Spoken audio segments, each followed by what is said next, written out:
Hey guys, it's Mystery Love. How are you today? I'm coming to you this morning with another lesson. Today's going to be on adjectives, and you're thinking, I know all about adjectives, Mystery Love. Yeah, we don't need to go over that. But we're just going to go over it because it's one of the topics that is included in our table material, and so we're just going to go and cover it. We've touched on it in some of my other lessons that I've done videos on, but we're going to go a little bit more in depth in this one. And we're going to look at different types of adjectives just so that we can know the best way to use them in our reading and our writing. So let's go ahead and get started with it this morning. First of all, we need to know what exactly an adjective is. These are words that are used to describe nouns and pronouns, specifically what kind of nouns, the quantity, how much of something, or to identify them, which one. So that's kind of what we're going to be looking at. They're used to define nouns and give them characteristics to differentiate them from other nouns. There are lots of different types of adjectives, and we're going to cover several of them. When I did my lesson on pronouns, I said, what's important to know is being able to identify them.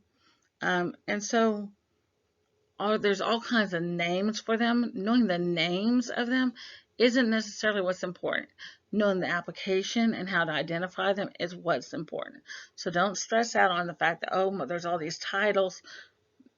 Don't worry about that. The titles and things are not what we're going to concentrate on, because they're not going to ask you if you know what an interrogative adjective is on the tape. They're going to ask you to identify the adjective in the sentence, okay?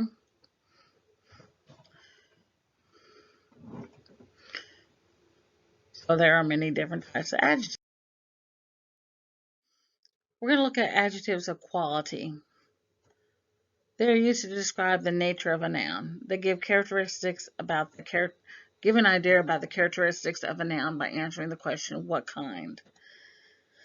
Some examples are honest, kind, large, bulky, beautiful, or ugly, such as Atlanta is a large city, or Sally is a beautiful woman. We also have adjectives of quantity. These adjectives help you show the amount or approximate amount of the noun or pronoun. Well, that sounds very complex. But these adjectives do not provide exact numbers. Rather, they tell us the amount of the noun in relative or whole terms. That gets even crazier. But let's look at some examples of adjectives of quantity. They're like all, half, many, few, little, no, enough, or great. Such as they have eaten most of the ice cream. It tells how much, but it doesn't give us like a fourth of a cup of ice cream. It just says most. Many people came to visit the circus. It tells us many, but it doesn't like tell us a specific number. So you can see it doesn't provide the numbers, but it gives us it's still showing quantity. Now let's look at adjectives of number. These adjectives are used to show the number of nouns and their place in an order. Definite numeral adjectives are those that clearly denote an exact number of nouns or the order of the noun, such as 1 to 52. These are known as cardinal or cardinal numbers. First, second, fifth are also known as ordinal numbers. Those were definite numerals. Now we're going to look at indefinite numeral adjectives. These adjectives are ones that do not give an exact numerical amount, but just give a general idea of the amount. Some examples are some, many, few, any, several, or all. And here's an example sentence, there were many people at Walmart. It doesn't give us an exact amount. It's like the slide I did just a minute ago when we're introducing the numeral adjectives.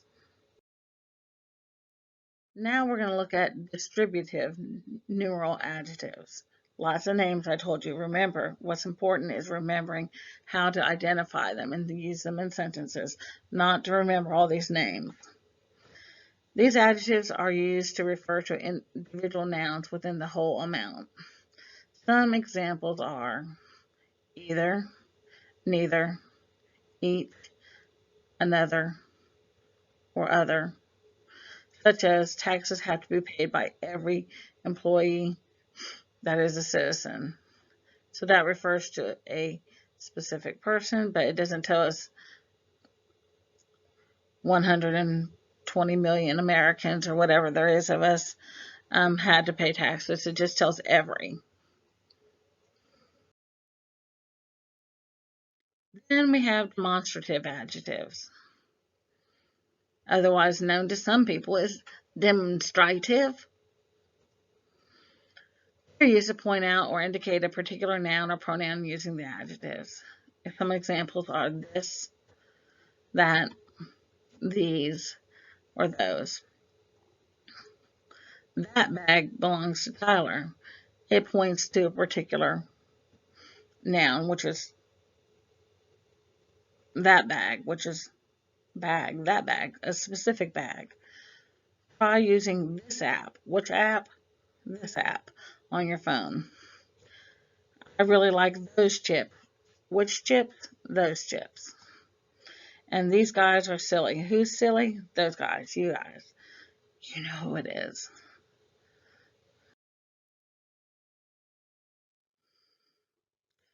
Then we have interrogative adjectives, also known as interrogative. And if you look at, like this one, we had some interrogative pronouns. We also have interrogative adjectives. And if you interrogate somebody, what are you doing? You're asking questions. So just keep that in mind as we go through the slide.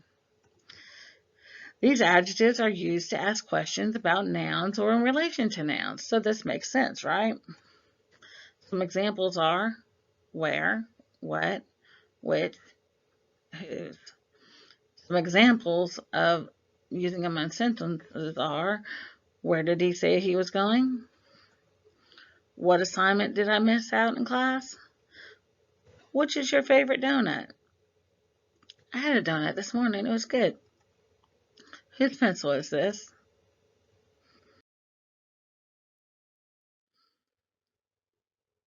Now we're going to look at the comparison of adjectives.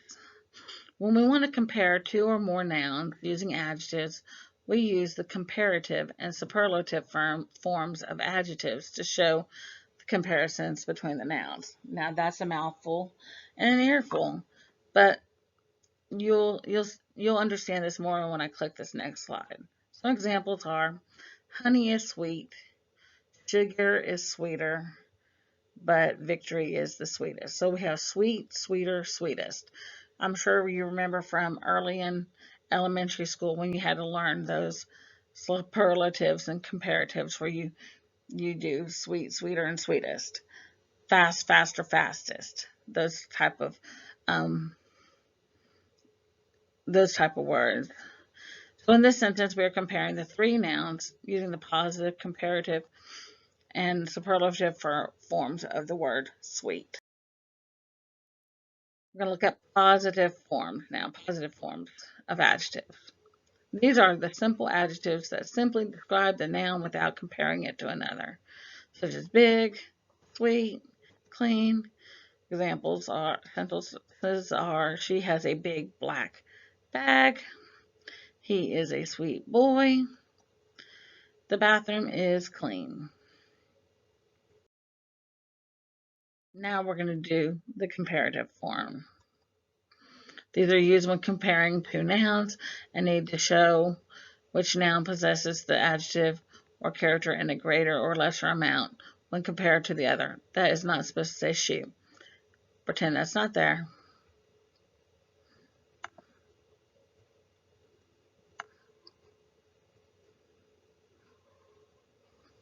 There, now it says show. Big. So in the first slide we had big and now we have bigger. with this first slide we had sweet, now we have sweeter. And then the last slide we had clean, now we have cleaner. The first um, form we learned about was positive. This is the comparative. Some examples are, I have a big dog, but hers is bigger. He is sweeter than the other boys, or the cupboard is cleaner than before. So we looked at the positive, we looked at the comparative. So next we're going to look at the superlatives. Superlative forms. This form is used when three or more nouns are being compared and we need to show that one or more of the nouns possesses the adjective or characteristics to the highest amount possible. We usually add the before a superlative form. So our three words that we started out were big, sweet, and clean. Our comparative forms were bigger, cleaner, and sweeter. So let's see what the superlative forms of those three words are. Biggest, sweetest, and cleanest. Example, he has the biggest dog in the colony. He is the sweetest boy in his class. The cupboard is the cleanest thing in the house.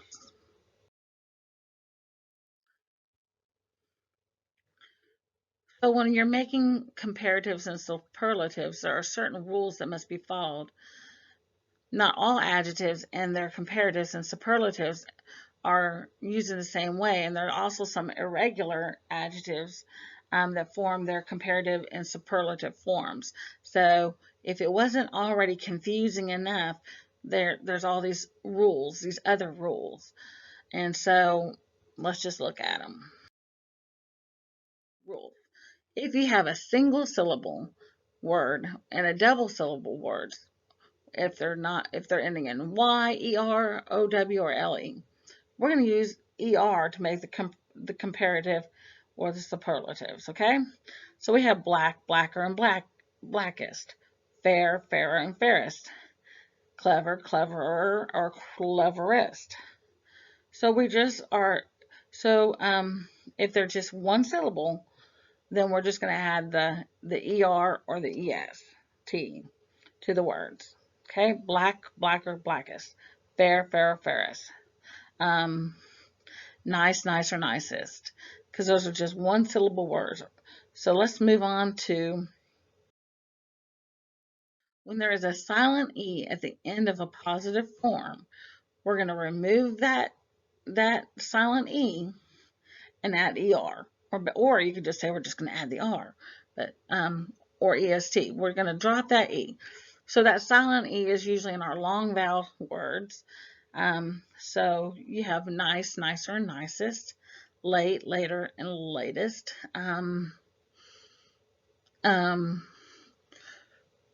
So just anytime when you see that E on the end of the word, you're gonna drop it, and because you wouldn't like put two E's there, that would look bizarre to us, and it also sound bizarre trying to figure out how to read that.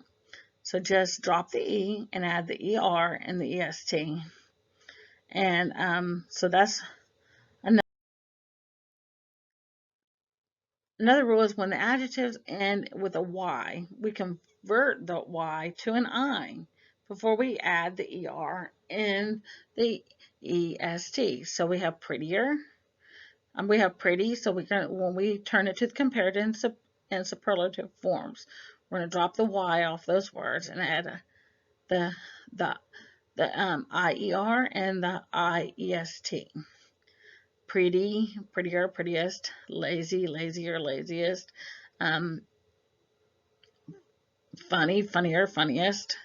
All those words like that that end in the Y, we're going to just drop that Y, convert it to an I, and add the ER and the EST.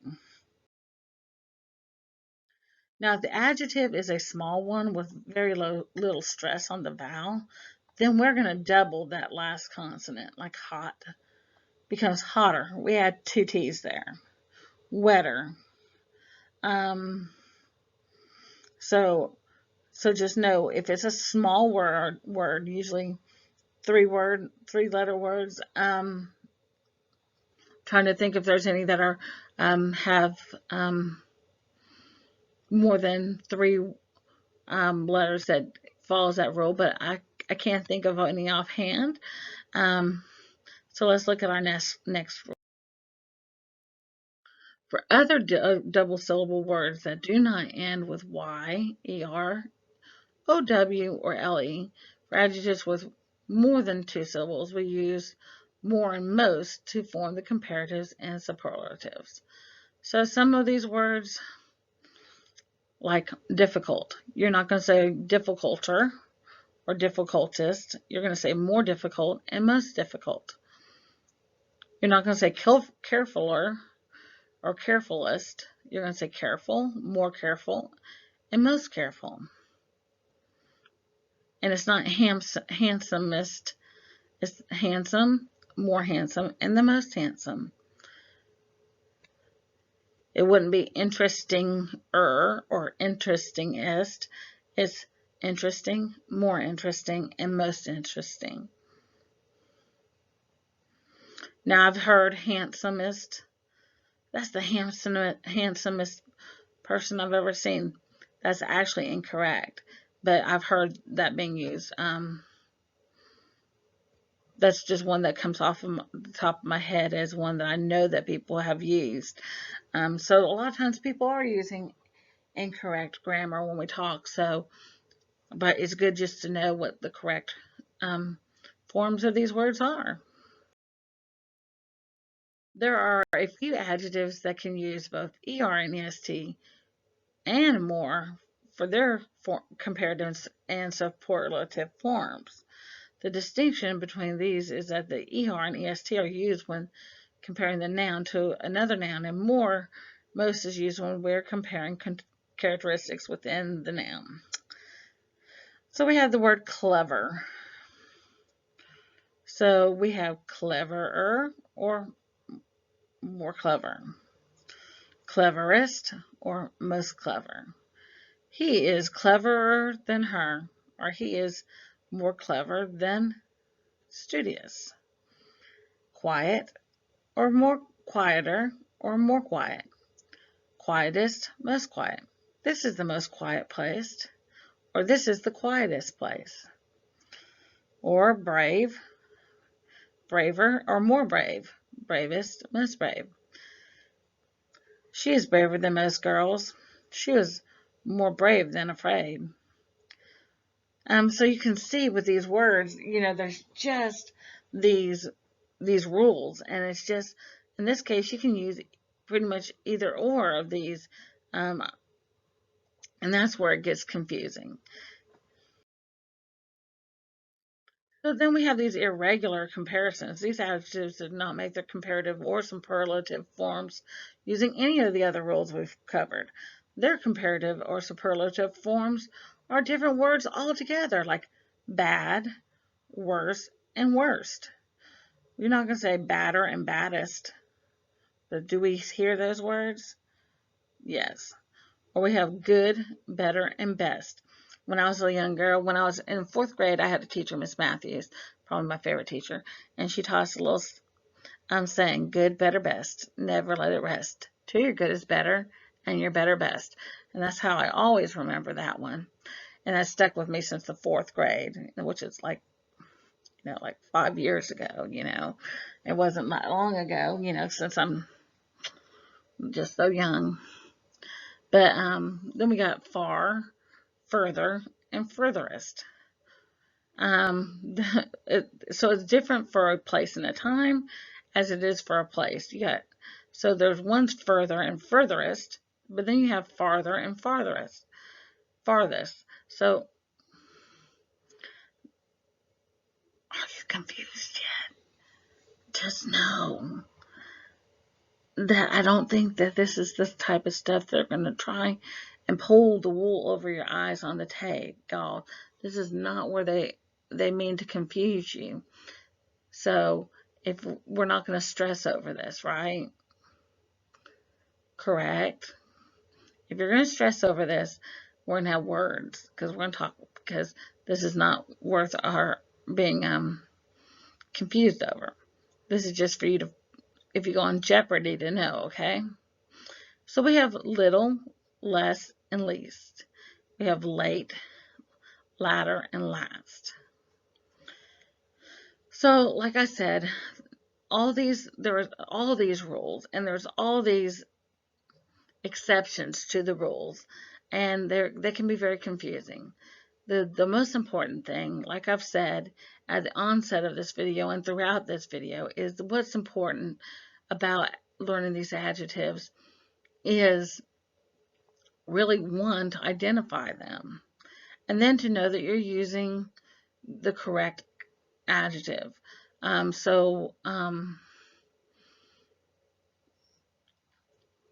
It's just that, learning just the basics is what's important. Learning all the titles, the names.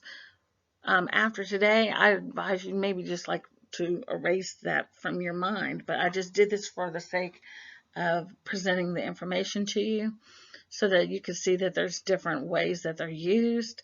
But for the tape and what you need to know, you don't need to be concentrating on these specifics of the names or whatever. Just work on their applications, learning how to identify them, and I think you'll do good.